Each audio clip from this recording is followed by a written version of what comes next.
If you've ever read Proverbs 31 in the Bible and felt discouraged, wondering how are you supposed to live up to this woman, you are not alone because just like many other Christian women, moms, and homemakers, we often hear about the Proverbs 31 woman and picture a woman who wakes up before everyone else, has a perfectly clean home, makes everything from scratch, never gets tired, never loses her patience, and still somehow has it all together.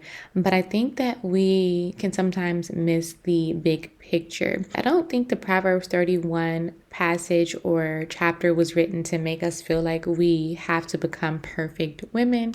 And some of us can often leave feeling that way. I think instead it gives us a picture of a woman who fears the Lord and allows that to shape the way that she lives. And the thing that I love so much about that chapter is what she does is actually pretty ordinary and it can be seen as mundane. She's caring for her household, she's working, planning ahead, providing, and being wise with what she has. She's speaking with kindness, and her life is full of the same kinds of things that many of us are doing every single day. So, today, while I clean and take care of my home, I'm going to be talking a little bit about Proverbs 31 and sharing 6 habits of a Proverbs 31 woman. These are going to be habits that I feel can really change the way that we approach our homes, our families, our responsibilities, and our relationships with God. So, if you're cleaning today, doing laundry, picking up toys, washing dishes, or just trying to reset your home after a long day or before the school year, let's spend a little bit of time together. Let's talk about the Proverbs 31 woman in a real and practical way.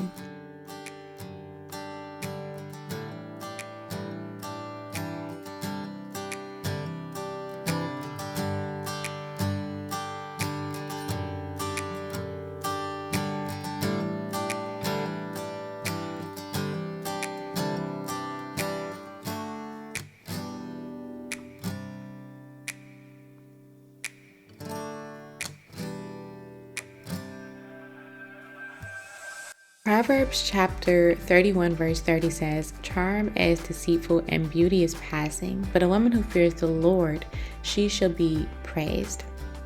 The first habit that I'm talking about today of a Proverbs 31 woman is that she fears the Lord above everything else.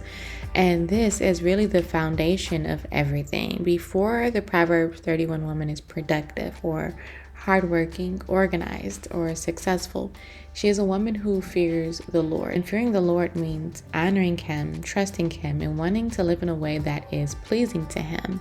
And I think that sometimes we become so focused on trying to be a good wife, a good mom, a good homemaker, or a good Christian woman that we forget where our strength is actually supposed to come from, and that it is in serving the Lord, honoring Him, trusting Him that actually puts out a good and fruitful life for us. We can often start trying to perform our way into becoming the women that we think we're supposed to be, but the Proverbs 31 woman wasn't valuable because she checked every box. Her life actually flowed from her relationship with God.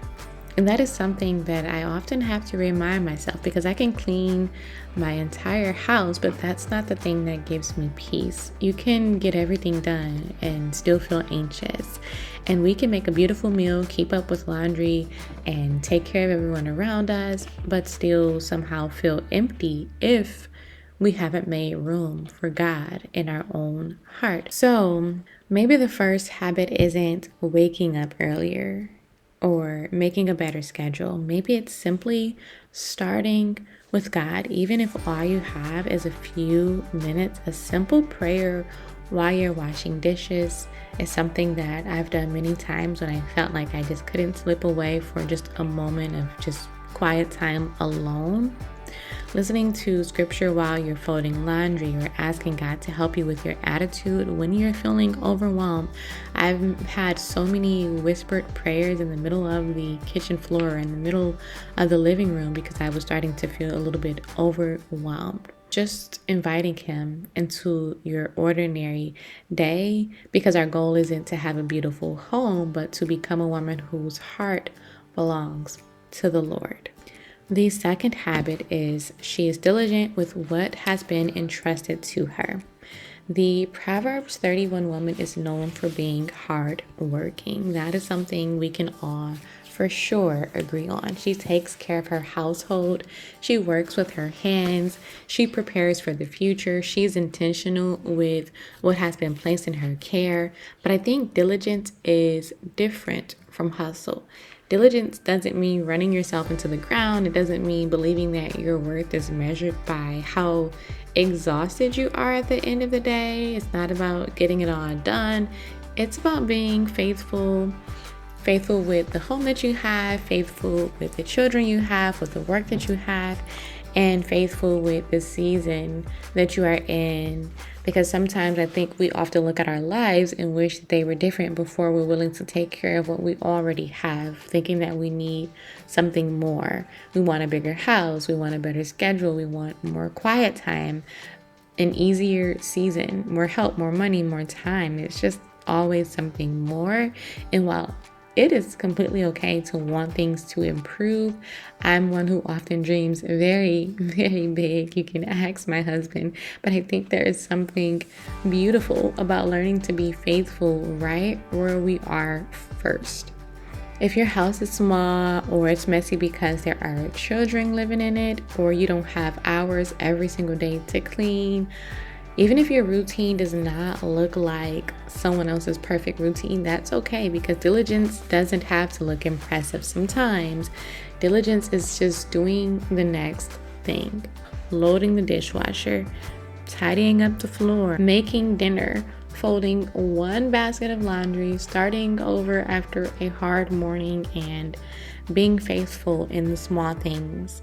That all still matters. And honestly, that's something that homemaking has taught me, that the work is repetitive. The dishes are going to come back. The laundry is going to come back. The floors are going to get dirty again. But taking care of our homes isn't meaningless just because it has to be repeated. There's beauty in faithfully caring for what God has given us. The third habit of a Proverbs 31 woman is that she prepares instead of living in constant panic. Proverbs 31 describes a woman who thinks ahead. She's prepared for her household. And I think preparation is one of the habits that can bring so much more peace into our homes. One thing that I often would talk about when I'm doing like my homeschool videos is the crazy hour. We joke about it. I tell my husband it's crazy hour, and my son, we laugh about it. Basically, it is the hour of the day that's the craziest in our home, and it happens like clockwork. It's just in our schedule. It's when for some reason the kids have the most energy, especially my 2-year-old, and we're in the middle of like trying to do homeschool, and I'm trying to keep the toddler entertained while trying to teach homeschool. My husband is in the middle of working, so he kind of can't help out so much. And everyone is, just full of energy. It's like prime hour. And knowing this, being prepared for it, helps me to go in it with a different mindset. It helps me to pray before going in it. And it just makes me feel a little bit more calm, because I know that soon it will pass, and I knew that it was coming, so I was able to prepare for it. The thing is that a prepared home doesn't mean everything is always going to be perfect or spotless. There is going to be crazy hour. There's going to be chaos. It doesn't mean you never forget anything or that every meal is perfectly planned. It simply means that you're trying to make life a little bit easier for yourself before the chaos begins. And usually that could be with a prayer, or it could be resetting the kitchen before bed, reading a devotion, laying out clothes the night before, keeping simple meals on hand, or doing a lot of laundry before it becomes 10 loads, keeping your home stocked with the things that your family uses regularly, creating simple systems instead of waiting until everything becomes overwhelming. And I think that this is especially important for those of us who feel like we're constantly behind. So no, you don't have to fix your entire life today. Just try preparing for one thing. What is one problem that keeps repeating in your home? Maybe mornings feel chaotic, Could you prepare something the night before? Maybe dinner always feels stressful. You could try to create a simple list of meals that your family already enjoys without looking up a brand new recipe. Maybe the house gets overwhelming by the end of the day. Maybe spend 10 minutes resetting just one room each day, because preparation is really just an act of wisdom, and wisdom is something that we can gain from the Lord. Wisdom is saying that I know life can get busy, so I'm going to do what I can now to make things easier later, and that doesn't have to be complicated. Sometimes the simplest systems are the ones that we actually stick to. Habit number 4 is that she is wise with what she has. One thing that I really love about the Proverbs 31 woman is that she isn't described as careless. She's thoughtful, she considers things, she works and provides and makes wise decisions. And I think that wisdom in our homes can look very ordinary. It can look like using what you already have before you buy more, something that some of us call shopping our own home or minimalism. It can look like taking care of the things that you own, cooking food before it goes to waste, being intentional about spending your money, not constantly comparing your home or lifestyle to someone else's, but learning to live within your means and being grateful for what God has already provided for us. I think that social media can make us feel like we always need something else, like a better organizer, more seasonal decor, better appliances or cleaning supplies, more trendy clothes, more products, even a bigger house. But I, for one, have definitely learned that peace usually comes when we stop adding more and taking better care of what we already have. In fact, I have found that when I add more things to my home, to my schedule, that is when I start to lose peace and become more overwhelmed. By the way, you guys, if you hear a lot of things going on in the background, little noises, that's just my 2-year-old. I'm holding her as I edit this video, so she's here with us, and that's what you guys may be hearing in the background. But what I'm trying to say is that I'm learning that more isn't always the answer, and sometimes what we need is less to manage, less clutter, less spending, less comparison, and less pressure to keep up. A wise woman does not have to have everything. Instead, she learns how to steward what she has, and that can be a beautiful habit to practice in homemaking. Before buying something new, ask yourself, do you actually need it? And before throwing something away, ask, can I use this? Before comparing, remind yourself that God has been good to us right here, right where we are.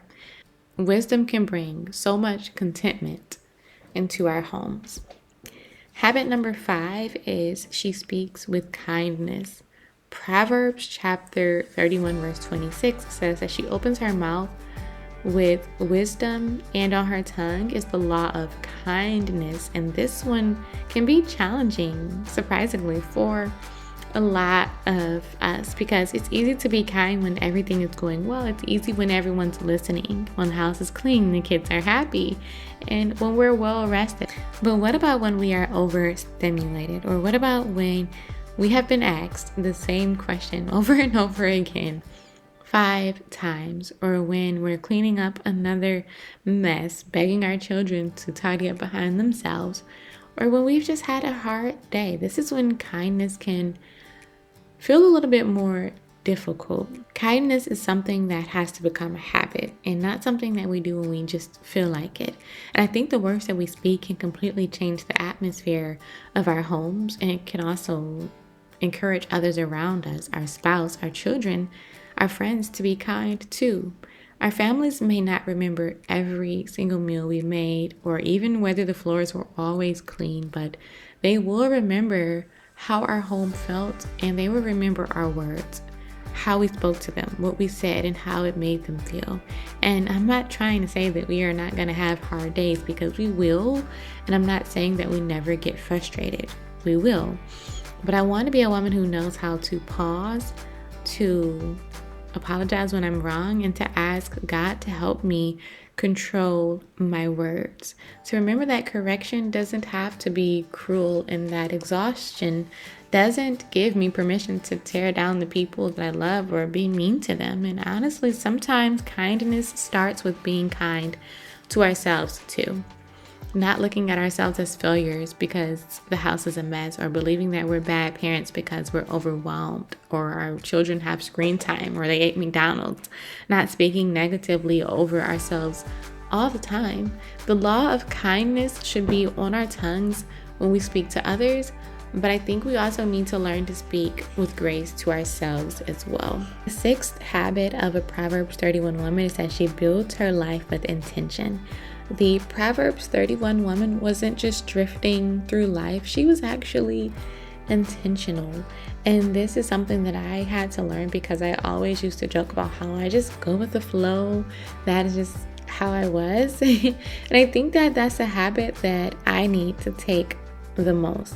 Living intentionally doesn't mean planning every minute of every day, but it's about knowing what matters to you for sure, and knowing what you're building and what you want your life to be centered around, and being intentional about placing that in every single day. For me, I don't want to look back one day and realize that I spent all my time chasing things that actually didn't even matter, and spent all my money on stuff that was wasteful or unimportant. I want to remember that my children were only little for a short time. I want to remember that my marriage needed attention too. And I want to remember that my home didn't have to be perfect to be full of love. I want to remember that my relationship with God is what mattered more to me than the image I presented to other people. And that's what I think intentional living really is: choosing your priorities on purpose. Saying no to some things so you can say yes to what actually matters the most, and slowing down enough to notice your own life. We can take care of our homes without making homemaking an idol, without making it our identity. And we can love our family while remembering that God is the center of it all. Maybe that's what the Proverbs 31 woman really reminds us of. Not that we have to do everything, but that we can live with purpose. We can be faithful and grow in wisdom, care for our homes, speak with kindness, and prepare for our futures while keeping God at the center of our hearts. So as I finish cleaning and resetting my home today, that is what I want to remember. I don't have to be perfect. I don't have to have it all together or become someone else. But I can simply ask God to help me become more faithful with the life that He has given me, one habit at a time, one room at a time, and one day at a time. So if you're in a season where homemaking feels repetitive or overwhelming, I hope that this maybe encouraged you today. The work that you're doing may feel ordinary, but a faithful life is often built in ordinary moments. So thank you so much for spending this time with me today and watching this video. I hope that you enjoyed it. If so, I hope that you will give it a thumbs up, and I would love for you to subscribe for more faith-filled motherhood and homemaking content. Down below in the comments, let me know which one of these 6 habits do you feel God is calling you to work on right now. I'll see you guys in the next video. Happy homemaking.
falling on the floor, and I could hear you pray.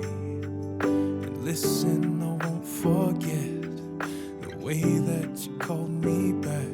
And because of the hope you had, I'm forever changed. Yeah, I'm forever changed because of you. Yeah. It's your faith that made those mountains move. It's your faith that brought me to the truth. It's the way you called heaven down when you prayed for where I am now. It's your faith. It's your faith that made those mountains move. Move, how you made those mountains move. Yeah, yeah. For all of the pain you faced, and trials you overcame, every road that you paved, thank you for it all. I wish you could see me now, way up beyond those clouds. I think I would make you proud, and your prayers haven't let me fall. It's your faith that made those mountains move. It's your faith that brought me to the truth. It's the way you called heaven down when you prayed for where I am now. It's your faith. It's your faith. It's your faith that made those mountains move. It's your faith that brought me to the truth. It's the way you called heaven down when you prayed for where I am now. It's your faith. It's your faith that made those mountains move. Move, how you made those mountains move. Yeah. Move, how you made those mountains move. Move, how you made those mountains move. Move.